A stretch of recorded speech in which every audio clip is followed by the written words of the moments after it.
Hello दोस्तों, मेरे story channel में आप सबका स्वागत है। कहानी अगर अच्छी लगे तो लाइक और शेयर जरूर कीजिएगा। तो चलिए शुरू करते हैं। आज की कहानी है दहेज। बहू, आज फिर कहीं जा रही हो? हाँ माँ जी, वो मुझे कुछ सामान लेना था, इसलिए मार्केट जा रही हूँ। यह बोलकर रूही गाड़ी की चाबी घुमाते हुए घर से निकल गई। रीता जी मुँह देखती रह गई और पीछे से बड़बड़ाती हुई बोली, यह अच्छा है। महारानी को रोज ही कहीं ना कहीं जाना होता है। जब भी देखो गाड़ी लेकर निकल जाती है तफरी करने। शादी को 1 महीना भी नहीं हुआ और इसके तो पर ही निकल गए।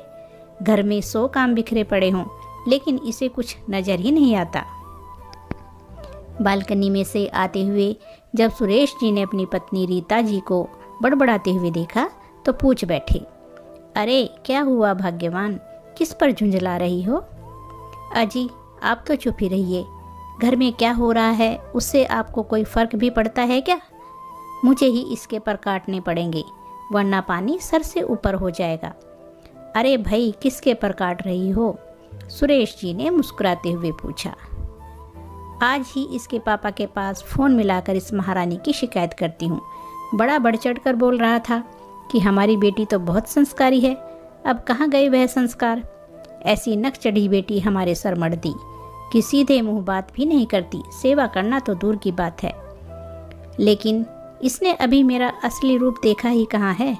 मैंने तो अच्छे अच्छों को सीधा कर दिया है, तो यह कौन से खेत की मूली है? आने दो आज घर वापस इसको। इसके सामने इसके बाप से बात करूंगी। रीता जी का पारा 7वें आसमान पर था। लगभग 4 घंटे के बाद रूही वापस घर आई और सीधे अपने कमरे की तरफ चल दी। तो रीता जी ने उसे रोकते हुए कहा, बहू रुक जाओ यहीं। क्या हुआ मम्मी जी, कुछ काम है क्या?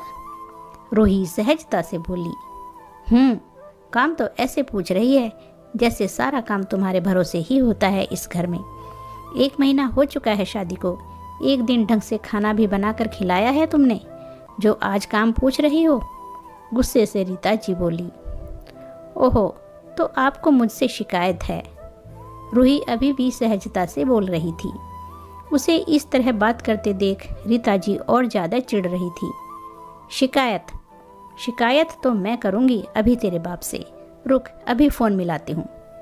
कहकर रीता जी ने अपना फ़ोन उठाया। रूही भी कहाँ कम थी। उसने अपनी सास के हाथ से फ़ोन ले लिया और बोली, मम्मी जी, पापा से अब क्या बात करनी है आपको?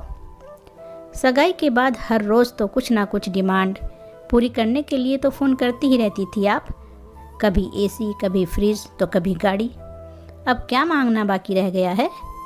रही बात मेरे संस्कारों की, वह तो शायद आपकी लिस्ट में थे ही नहीं। तो फिर अब क्यों आपको एक संस्कारी सेवा करने वाली बहू चाहिए? हमें क्या पता था कि तुम्हारे जैसी अक्खड़ लड़की हमारे पल्ले पड़ जाएगी।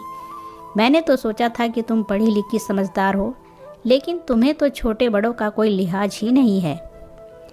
मम्मी जी, लिहाज और संस्कार मुझ में मेरे माता पिता ने कूट कूट कर भरे थे, लेकिन आपके लालची स्वभाव को देखकर पता नहीं वह कहाँ चले गए। या तो दहेज ले लो या फिर संस्कारी बहू ले लो, लेकिन आपको तो 5 उंगलियां घी में चाहिए थी, और वह आज के ज़माने में मुमकिन नहीं है। सिर्फ मैं ही जानती हूँ मेरे पापा ने यह मेरा दहेज इकट्ठा करने में कितनी रातों की नींद उड़ाई है। हर रोज़ आपकी नई फरमाइश पूरी करने में अपनी सारी जमा पूंजी लगा दी। और हाँ मम्मी जी, मैं बनिया की बेटी हूँ और पैसे वसूल करना अच्छे से जानती हूँ। अरे, मैं तो 20 रुपए के गोलगप्पे भी पैसे वसूल करके खाती हूँ, तो अपने पापा के 20 लाख के दहेज को जाया कैसे जाने दे सकती हूँ? आप ही तो कहती थी कि यह सब एसी, गाड़ी सब आपकी बेटी के ही काम आएंगी। तो बस फिर क्या, मैं काम में ले रही हूँ। फिर अब आपको मुझसे क्या शिकायत है? रूही मुस्कुराते हुए बोली। रीता जी स्तब्ध सी रूही का मुंह देखती रह गई। उनसे कुछ बोलते नहीं बन रहा था। सबने बहुत समझाया था कि इतना लालच ठीक नहीं, लेकिन बेटे की माँ होने का उन्हें तो पूरा फ़ायदा उठाना था। लेकिन इस फ़ायदे के चक्कर में उन्होंने अपना बहुत बड़ा नुकसान कर लिया था। यह उन्हें अब समझ में आ रहा था। तो दोस्तों कहानी अच्छी लगी है तो लाइक और शेयर ज़रूर कीजिए, चैनल को सब्सक्राइब कीजिए। धन्यवाद दोस्तों।